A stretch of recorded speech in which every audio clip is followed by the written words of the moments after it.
Welcome to the League of Seraphine. Today we're back with another low elo tier list video for you guys, and this time we're taking a look at the hotfixed patch 12.12b. Not too many changes are in this hotfix micro patch, but Riot are just addressing a few of the champions who got affected a bit too much by 12.12 or just generally needed some tweaking urgently. The next patch, 12.13, with Nilah being released, isn't coming for a few more weeks yet on July the 13th. Nilah is a crazy new melee AD carry, and she's an interesting one to say the least. We've already got a champion page set up for her over on our website with a PBE build that our testers have been having a lot of fun with, so give it a try. Talking of our website, Mobalytics.gg, you can download our desktop app, which is designed to help you improve your game, with builds, runes, stats, combos, guides, counters, and tons more useful information that you should definitely check out. If you do enjoy our video content on this channel, we have a lot more over on that desktop app too, so click the link in the description to see it for yourself. Now let's kick it off in the top lane, and in the god tier we have Darius, Kayle and Olaf. Set and Swain both move back up to the A tier from that B tier after performing a bit better in the top lane recently, and Singed does move down to the B tier after those recent nerfs. Wukong's receiving some more nerfs again, and it's safe to say they're definitely welcome. Wukong has been one of the best champions in the top lane and the jungle since his buffs and changes back in 12.7. He's got a ton of damage, probably too much at the moment. He's got very low cooldown gap closers so he can stick to people super easily. He's very hard to take down with his itemization, and his ultimate influence in teamfights is very strong indeed. We aren't going to move Wukong out of those top tiers just yet, because we need to see just how much they actually affect him. But we are going to keep our eye on him over the next week and make sure we get him in the right tier after these changes. Tahm Kench has been a bit busted recently. He was strong despite Riot trying to force him into that support role, and then one little buff and everyone just started abusing him again in that top lane. This week he's getting a few nerfs, but similar to Wukong, and to be honest a lot of champions in this hotfix patch, we aren't going to move them out of those tiers just yet. He might not be in the god tier, but we're keeping him in the S tier until we see this patch's impact. Tahm Kench has a ton of durability with that huge grey health shield, and a surprising amount of damage too. If you underestimate him once or twice in lane and he gets a bit of an early lead, he'll keep it very easily and just start stomping you in that top lane. He might not be as busted this week, but he'll definitely be very popular as usual. Singed definitely felt the impact of the recent nerfs he got, and although they were targeted at him being played in the mid lane, they've also made a significant dent in his performance in the top lane. Singed was just absolutely abusable before patch 12.12, and people were just spamming it in both of those solo lanes. They just run around the map, fling enemies left, right and centre, and spam that laugh emote as they melted down their enemies' health pools, without too much counterplay. Singed has definitely been put back in his place over the last few weeks though, and it's safe to say he'll slowly go back into that category of those one-trick top laners that don't get played too often. Fiora was another champion absolutely busted for quite a few patches, but 12.12's nerfs did bring her back down to earth again. She's sitting in the A tier in low elo at the moment, and she's going to stay there because if you can play her, she's still a fantastic choice. However, she's not quite as auto-win as she was previously. Fiora tends to be one of those champions that gets better the higher rank you go, and she's incredibly popular in those top elo brackets. Maybe this champion is your ticket to high elo if you can play her well enough, and now she's probably going to be banned a little bit less often. Dr. Mundo took a massive hit in patch 12.12. as he was sitting at around a 54% win rate plus across lower ranks beforehand. Now he's floating around 52% in those lower ranks, and with every rank you go higher he just gets a bit worse off. Dr. Mundo is very easy to play and very simple to be impactful on, but in this patch he's definitely a lot more tolerable. If you enjoy him, feel free to crack on, but if you're a player that only plays what's broken, Dr. Mundo is probably slowly coming off your list. Over to that jungle now, and in the god tier we have Volibear, Diana, Bel'Veth and Rammus. Sejuani moves back into the S tier, Fiddlesticks moves down from A to B, and Zed and Jax both move from B to C after a dip in performance and popularity in this role over the last few weeks. Shaco received some buffs after a few tweaks to his ratios last patch, and he's just not been the same since that big durability patch. Shaco one-tricks will always find a way to make him viable, especially in low elo where people don't respect his unpredictable ganks and his snowball potential. However, for the majority of players he's just having a bit of a tough time at the moment. Every little buff that he does get though is a step towards making him strong again, but these aren't quite enough to change his placements just yet. Amumu is the low elo god, and this guy will always have a place in the hearts of those lower ranking players because of how easy he is and how obviously effective he is with that ultimate and his huge amount of CC. He's got a super easy jungle clear, he becomes very tanky very quickly, he deals some surprising damage too, and he just locks everyone down at every opportunity. The buffs he got last patch just threw him straight back into the top low elo junglers, and this is honestly just where he belongs. You have got to be a bit careful though, because as a few other jungle picks get nerfed, he might become the main one to think about, as right now his win rate is already very high. Amumu will never be the best champion in the world the higher rank you get, because his obvious weaknesses are very exploitable, but in low elo, have fun. Volibear has been tearing up the rift for as long as I can remember this season. His ridiculous win rate has been present for far too many patches, and it's hard to believe he's not been nerfed already. Finally, he's getting some hotfix nerfs this patch, and we're keen to see if they do make a difference. We are actually going to keep him in the god tier for now though, because like Bel'Veth, his stats are just so impressive and it's going to take a lot to dethrone him. But hopefully we can take him out of that god tier over the next week if those changes actually do make a difference. Moving into the mid lane now, in the god tier we have just Swain and Viktor. The only other change we have this week is bringing Seraphine up to the S tier, because if you've played literally any league over the last week, you're going to understand why.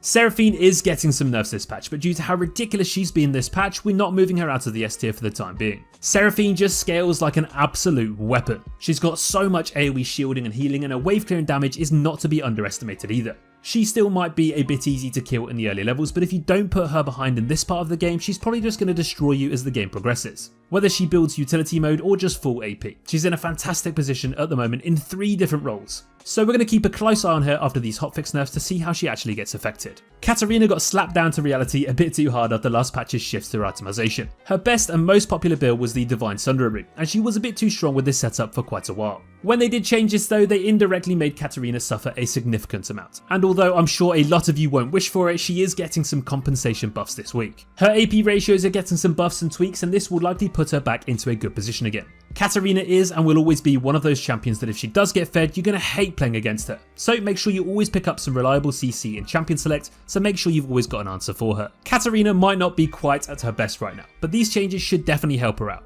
Annie is one of those champions who just face rolls games in the right comp, and after some buffs last patch in 12.12, she is back on the ladder. Annie has probably one of the most recognisable ways to win games out of any mid laner, the infamous flash tibbers. Yes, she may be a bit one-dimensional in how she plays and wins games, but honestly it's just so effective that it will always be part of this champion's identity. And when the rest of her game is in a good spot, she becomes a very solid choice in the mid lane. Annie will always struggle against those outranging matchups, but if you pick her in the right draft this patch, she is an incredible mid lane pick to go for. Last patch we moved her from B to A, and she is going to stay there for the time being, but if you do need a new champion to carry with in that mid lane, definitely give her a go.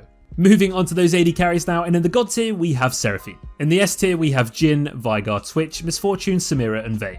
Yes, Seraphine shoots straight up into the God tier after 12.12 made her absolutely bonkers, and believe it or not, before everyone started getting involved, the bot lane role was already her strongest position. She is getting those nerfs this patch, so this placement may change over the next few weeks, but we're keeping her here for the time being. Vayne is going to move up to the S tier again after slowly getting back into the swing of things, and Zeri and Lucian both moved down to the B tier due to those recent nerfs. So Zeri is receiving yet another round of nerfs, and it feels like every single patch we see this champion get included in those patch notes. Whether they are adjustments or nerfs, she always gets hugely affected, and she just seems to be so damn difficult to balance. A few patches ago she was absolutely broken, then she got hotfixed and became far more average. Now she's getting nerfed again, and this means she's going to move further down into the B tier for low elo. The higher rank you go, the more you can abuse this champion though, just because of the nature of her kit. But the more she gets nerfed, the more mastery you're going to need on her to actually make her viable. Caitlyn is getting some buffs again, and she really did fall off hard midway into this season. Season 12 has not been Caitlyn's proudest season, and she's been largely overshadowed by, well, near enough every other AD carry. The difficulty is though, if you make Caitlyn too strong, she just gets completely abused instantly in pro play, with an abundance of lane priority and control. So Riot have been very careful with her. This patch though, she's getting another dose of buffs, and hopefully these can make her a bit more useful. The problem with Caitlyn is that her mid game is just absolutely abysmal at the moment, and she can't seem to actually kill anyone unless she's ridiculously fed. She's good in lane and then she's good at 6 items, but there's really no in between. We're going to keep Caitlyn in the B tier for now, and let's see how this patch affects her over the next week or two. Lucian got hugely affected by the nerfs last patch, and unfortunately he has lost a couple of percentage off his win rate, and he's fallen down into the B tier. When Lucian is strong, he pops off in lane, he slaps in the mid game and snowballs insanely quickly, but when Lucian is average or even weak, he just doesn't really do anything. Right now, Lucian is still good at snowballing and popping heads in the lane phase, especially when partnered with a Nami, but generally speaking, he's just not winning as many games. And this is likely because of simply just getting outscaled. If you make Lucian weaker in the early game and he doesn't get fed, he's just not going to be able to do much the later the game goes on. Finally, let's move on to those supports now, and in the God tier we have Renata Glask and Janna. Seraphine moves up to the S tier too, Ashe gets added into the B tier, and Braum moves down from A to B. Yuumi's been a lot more popular and successful in general since the pairing of patch 12.10 and 12.11 hit grievous wounds a significant amount. Healing has been stronger and harder to beat across the board, and Yuumi really did benefit from this, which definitely warrants her receiving some nerfs this patch. If you combine a champion with strong innate or itemized healing like Aatrox or Rust for example with that Yuumi, it felt borderline unbeatable. Yuumi is one of those champions that you really feel her strength when she's good, and in the last few patches people have definitely remembered just how crazy she can be in the right drafts. She will keep her place in the A tier for now despite these nerfs though, so let's see what she looks like this time next week. Leona is performing worse than she's done for years right now, and a large part of that is just tanky engaging supports aren't in a very good spot at the moment, and haven't been since 12.10 hit the rift. Tanky support itemization probably needs a bit of love, but the thing is you just can't actually kill people as easily in the lane phase on Leona anymore. which was a huge part of what she was all about. Level 2 all-ins, constantly threatening her enemy bot lane matchups, and just snowballing her way into those big mid-game teamfights where she becomes a tanky monster, setting up fights left, right and centre. We feel like there's going to need to be a lot more than just a few minor buffs to make champions like Leona really strong again, but hopefully for now these will make her a bit more viable. Senna has got some nerfs again, and despite receiving a few nerfs recently, they just haven't really scratched the surface of what this champion is capable of. She has been an exceptional support pick for months, but especially so after patch 12.10 changed the way the game plays. Senna is not only a fantastic late game monster, but she also just offers so much throughout the earlier stages of the game too, with her sustain and poke. And the fact that it's just a lot harder to kill her now means she's almost always going to get to that point where she can outperform the enemy bot lane. Senna and Tahm Kench are both being nerfed this patch, and honestly I hope this is the end of this laning combo. This duo partnership has one of the highest win rates to ever grace the Rift when partnered together in that bottom lane, but she does also work very well with a ton of other matchups too. AD carries, mages, tanks or even utility picks like Seraphine. All of them work really well with Senna in that bot lane too, so hopefully these nerfs will actually bring her down a notch. Well, that's going to bring us to the end of this hotfixed patch 12.12b updated tier list video for low elo. We hope you agree with a lot of our choices, and don't forget to click the link in the description to head to our website and check out both our tier lists for yourself, low and high elo. Thanks for watching guys, and we'll see you all in the next video. Take care.